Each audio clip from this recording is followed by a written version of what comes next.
Alright, today I am going to do a gear video. I am getting ready to head to Colorado in 2 days. And so all this minus food is what I'm going to be taking. And so this is going to be a 7-day hunt, and all this right here will be plenty for me. I'm going to start with clothes worn. And what you'll see, I do not bring a whole lot of clothes. I don't bring a whole lot of extra clothes. It's just not something I do. So clothes worn this year, I'm going with the First Light Wick hoodie. What I really like about it, it's got the mesh down the sides and underneath the arms. So some of the merinos I've had in the past haven't had that, and to me it just it just didn't dry as quick. So I really like that. I like that it has a hood. This hood is like, it's really form-fitting.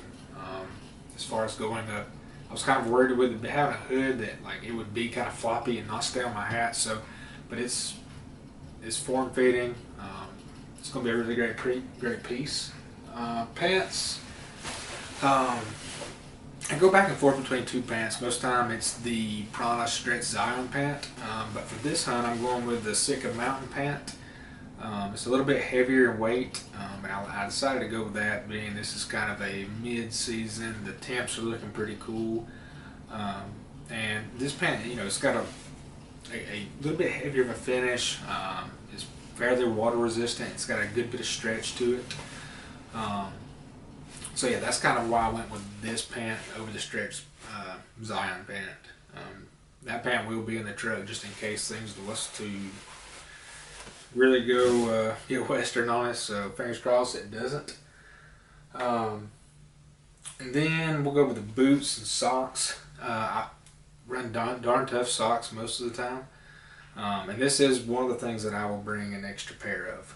I'll bring 2 pairs of socks, and that's it. And typically I rotate them out every day, so at night whenever we get back to camp, I'll take the pair I have on, I'll throw them in my sleeping bag, let them kind of just dry out, and put the other pair on the next day and just keep rotating them out. It seems like it helps my feet really not getting as cold, so that's why I do that.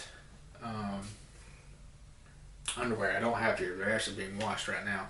I'm a big fan of the Ex Officio boxers, the briefs specifically. I like the briefs because I'm not a small guy, and the boxers, they can cause a little bit more friction than I like. So Ex Officio briefs, they're great.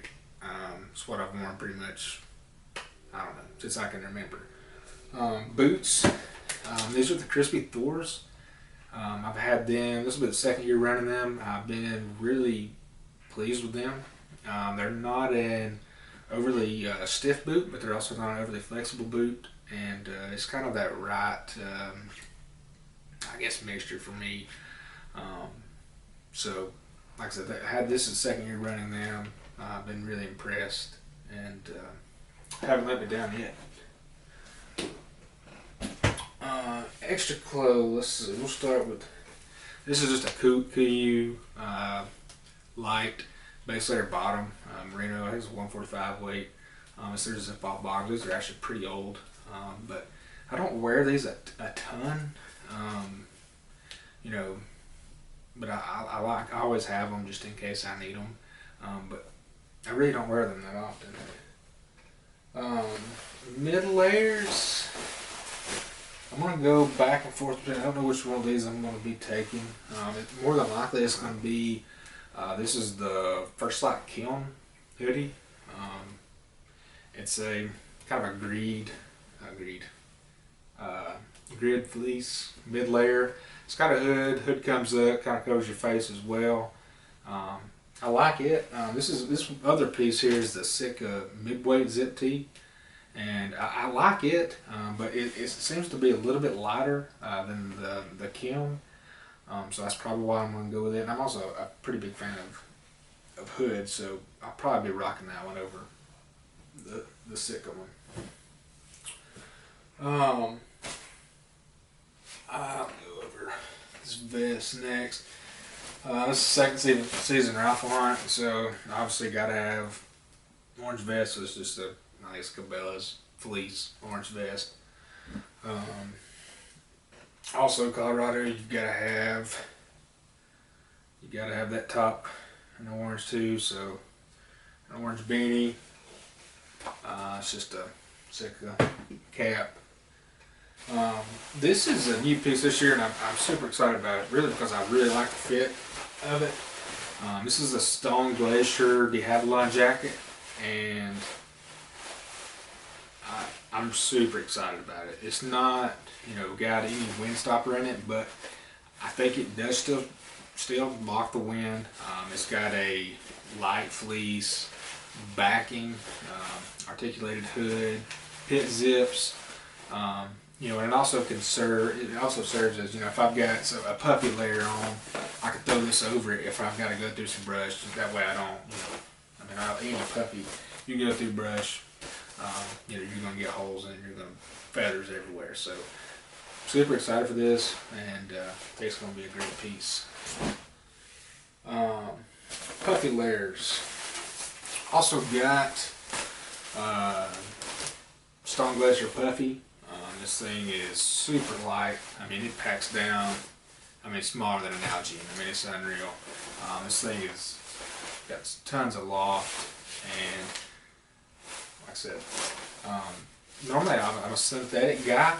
I really am. This is the first year really trying the down. I kind of want to venture out.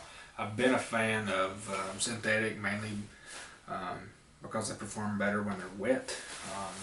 But now with all the treated down things like that, I decided to give this a try. So we'll see how it goes. Just based off the appearance, the loft of the jacket, the warmth of the jacket, it's great. I'm anxious to get it out there and try it out. I also have the Sitka Kelvin Light hoodie, and I'm gonna carry this. This will be in the truck if I don't pack it around.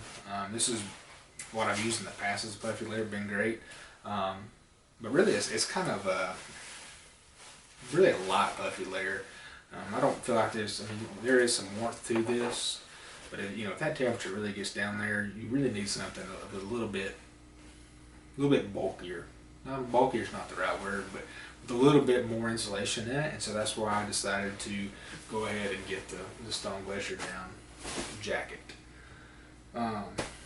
Staying with the puffy layers, this is an older pair of Sitka Kelvin pants. Picked these up year before last, and they're a game changer. Can't say enough about puffy pants.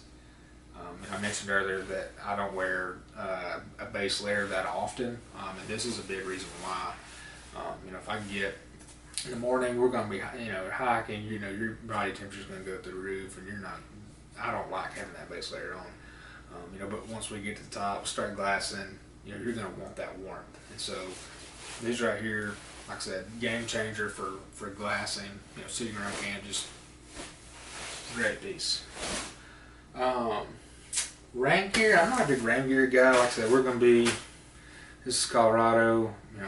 There's not a lot of rain in the forecast, so this is just cheap, like an REI type rain gear, pant and jacket. Nothing special there. Like I said, we're in the lower 48. If we were going to be like up in BC or up in Alaska, or even northern Idaho or Montana, where it can get pretty wet, I might beef that up a little bit. But for what we're going to be doing, that's going to be fine. Last clothing piece. I got some gloves there. These are just outdoor research crocodile gators. I'll have these. Like I said, I haven't been to the area we're going to be in, so I don't know if these are really going to be a necessity or not, but I will have them just in case. Gloves, I'm really not a big glove guy. Another gloves I typically use, I don't have sitting in here, but these are just a pair of, these are old waterproof gloves. They've got some type of synthetic insulation in them. So I've got those, if I rest to really get cold. But typical, I've just got some cheap wool gloves. Like I said, my hands don't really get that cold, so it's not that big of a deal for me. So I think that pretty much does it on clothes. I guess we'll get with the pack. I've ran the Mystery Ranch Metcalf for I don't know, 4 or 5 years or so. It's been a great pack. And to me, it's about the right size. I can't remember exactly. I think it's between 42 and 48 100 cubic inches with a lid. And that's the perfect size for maybe 5 to 7 days out of it. Like I said, carries loads well. You know, and it's packed out several deer. So hope to keep that going. Optics wise, I'm running, and here I've got first this harness. This is the Marsupial Gear Vinyl Hardest Rangefinder pouch, and these 2 pockets. Obviously, I've got wind indicator. It's a must. And on this other side, I keep just a diaphragm elk call. You know, we're primarily gonna be hunting deer, but I keep this in here. Obviously we're not gonna do new calling, but if I need to try and make a noise, try and stop an animal, I like having that in there. The front pouch, I keep some chapstick and just like a cleaning cloth for a glass. That's about it. And here I've got a set of 8x42 Vortex Talons, which they don't make anymore, but it's pretty similar to what the Viper line that they carry now. It's kind of a lower to mid-level optic. It might run you $500–600, but it's been good. You know, not the greatest, not the worst, but I've been happy with those. And here I've just got a Leupold rangefinder that I've had for several years. Hasn't let me down. New for this year, I picked up a pair of Vortex Vulture HD 15x56 binoculars.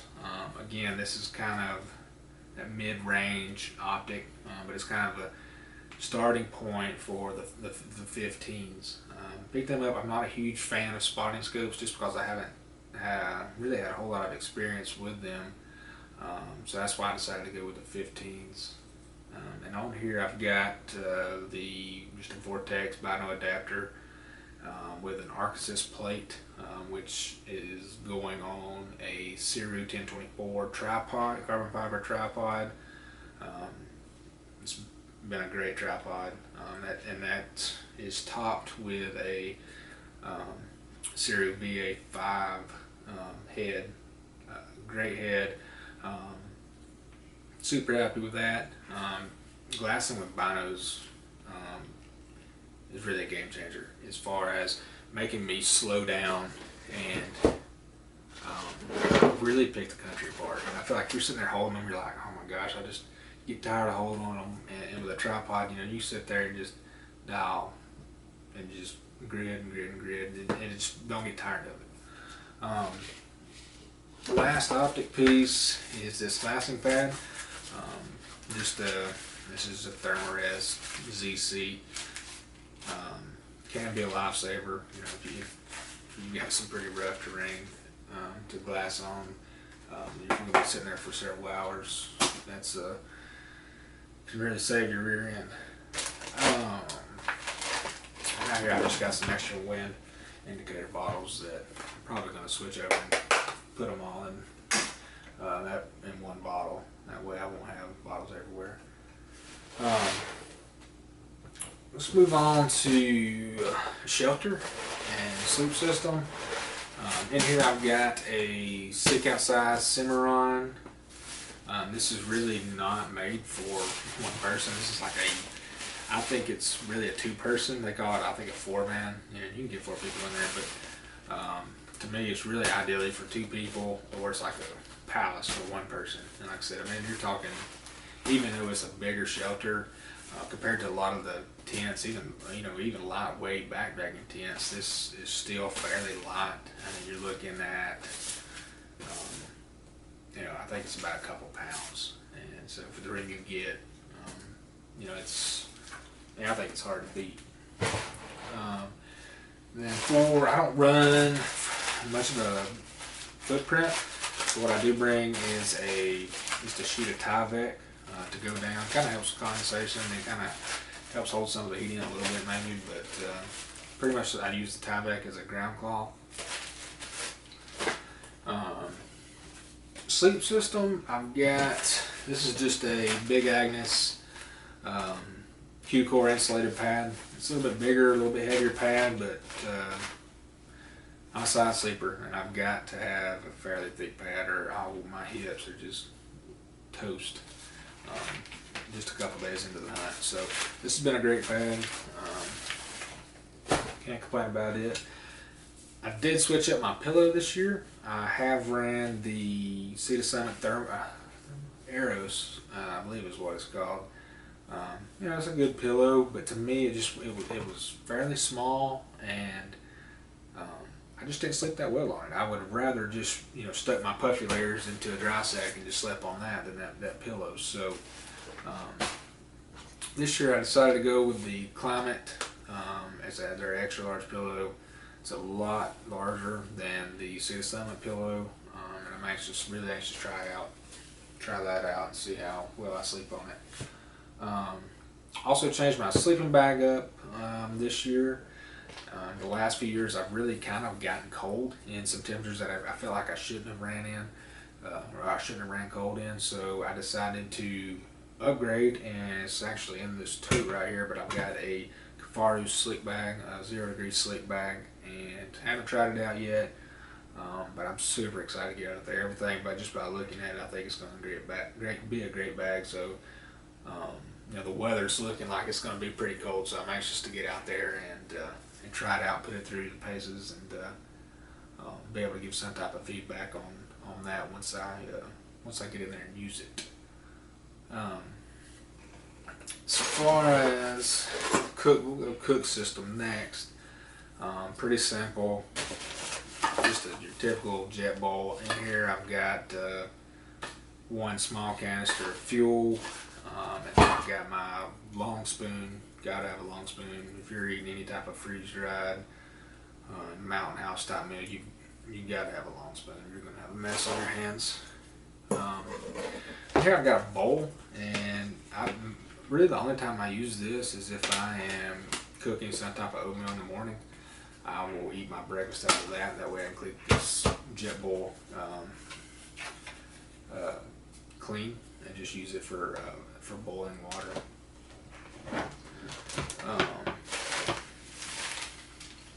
Whenever we're going to water, you know, as far as water goes on this hunt, water should be fairly easy to find. So in here I've just got a 3-liter Platypus bottle, and my hose somewhere right over here, but that's what I use to carry around water. And here I've got the Sawyer Squeeze. So I've got a dirty bag, clean bag. I've got the filter here. You know, hook the bags up, squeeze it into your clean bag or your bladder or your Nalgene. Good to go. I like this. The only thing I don't like about it is if it freezes, it can clog your filter, and then you're not going to be filtering the water, and you might can get sick. So really got to, you know, stay focused on this and make sure that it doesn't freeze up.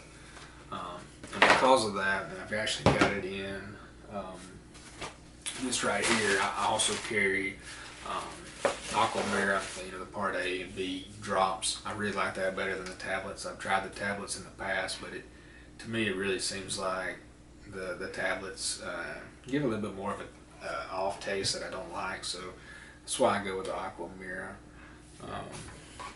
Also got just a Nalgene. I carry Nalgene just for, like I said, if we get to a creek, I can just, you know, scoop it up, put the drops in. Just quick, easy to fill up. And I also carry it for, like, if I've got, you know, some type of electrolyte powder that I want to put in, I can put it in the Nalgene, shake it up, and be good to go. Let's see here. I'll go with a kill kit. running the Caribou gear game bags this year. I mean, these are very similar to like Ovis sacks and a lot of other game bags that are out there on the market. This is the Wapiti set. That's an elk set, but carrying it because I mean we are primarily going to be hunting deer, but elk's over the counter in this unit, and I imagine we'll be picking up an elk tag, so gotta have the bigger bags for that. And here I've got my knives and some extra blades. So I've got a Havalon Piranha knife, replaceable blade. So I've got that knife in there with 4 extra blades, and then I've also got an SC Azula fixed blade knife. Use that a lot more for you know, getting in there in some of the bone if I really got to get in there and try and pry on something. Use that for that. And also in here I've got some latex gloves just for cleanliness. Used to not do that, but it seems like it really helps with keeping the area a lot cleaner. This other piece of Tyvek, it stays in my pack the whole time we're hunting, and I use it pretty much as a ground cloth to put meat on. Just seems to keep things a lot cleaner. This weighs nothing. It doesn't really take up any space in the bag. Let's see. We'll kind of go with some accessory, emergency type gear. I like to carry 2 headlamps. I've got a black diamond. I cannot remember if this is the Spot or Storm. I can't remember. It's been a great headlamp, super bright. Also carry a backup. This is just a Petza Plus. I've had this thing forever. It's a good light. You know, both of these lights have you know, a red or green light. That way you're not running that white light. You know, in the mornings or evenings when you're heading back to and from camp. And right here I've got this is not a necessity at all, but I like having some type of light that I can hang up in my shelter. So this is just something I can hang up in the top just for some light. Makes things a little bit easier. And let's see. And here I've got kind of more of my first aid, emergency type gear. I'm just gonna go through it real quick. I've got this is just an old broadhead case. I've got some Advil, some ZzzQuil to help me sleep, some type of antacid, and I carry cough drops just because a lot of times I'll get sore throats while I'm back in there, and so that really seems to help with that. Got some moleskin that needs to be trimmed up because I'm not going to take all that in there. Got some tape for some blisters. Got some blister pads. It's kind of like a new skin type pad. So you can put that on there, put the tape over it, and be good to go. Just some plain old, just some Band-Aids. Neosporin. Also got some Gorilla Glue, just kind of before you get some cuts, you can use it, some minor cuts obviously. We can use it. Goodies. And like I mentioned earlier, I've got the Aquamira Part A and B drops. Couple of kinds of fire starter. So I've got, this is not Skull Peach, this is cotton balls with some Vaseline and some long burn weatherproof matches. I've got battery charger, so this can charge my phone. Because obviously we're going to be using Onyx, and so gotta have a way to keep the phone charged. Got a couple lighters.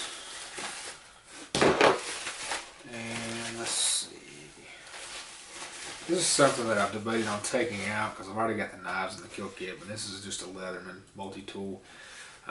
It's not something that I've used a whole lot of, but it's something that it seems like a lot of people carry, and I just haven't gotten to the point of where I want to take it out. So, still planning on carrying that. And last thing, this is just a patch kit for a sleeping pad. Just in case, if it was to get a hole in it, something like that, patch it up real quick. Before I get to the toiletries, kind of go over GPS and kind of how to navigate. So got a Garmin InReach. This really just helps with giving peace of mind while you're back there. Not so much for me, but for family and everybody back home. They want to know you're okay. So this allows me to text, at least one text a day, saying, hey, I'm alive. So kind of gives me peace of mind, and also gives them peace of mind as well. And like I mentioned, obviously going to be using Onyx.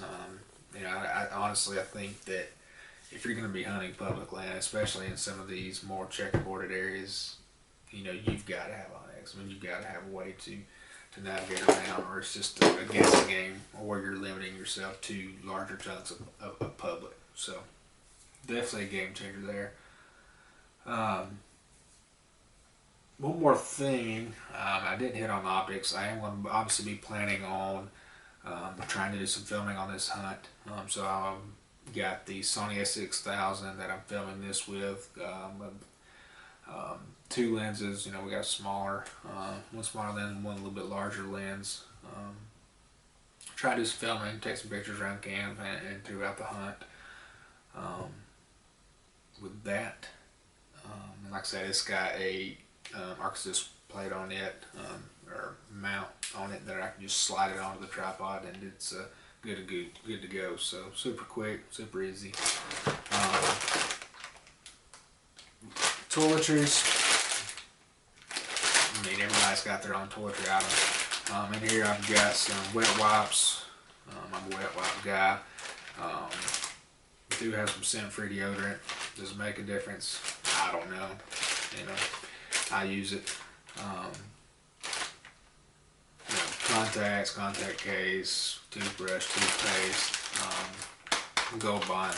Gotta have Gold Bond. I'm a burger guy, and 5-7 days wearing the same clothes, not taking a bath, other than wiping down with some of these wet wipes. Gold Bond's going to be put to use at some point, so you got to have that. And I think that pretty much does it. The only other thing, I'll mention my weapon real quick. It's just I'm running a Weatherby 270 Weatherby Magnum, and it's topped with a Leupold VA5 3-15 by 44. Been really happy with that scope. To me, it's just a great all-around scope. You're not, you're just not, you're not going to shoot, super long ranges with it. But for me and for what I feel comfortable with, it's really a great scope.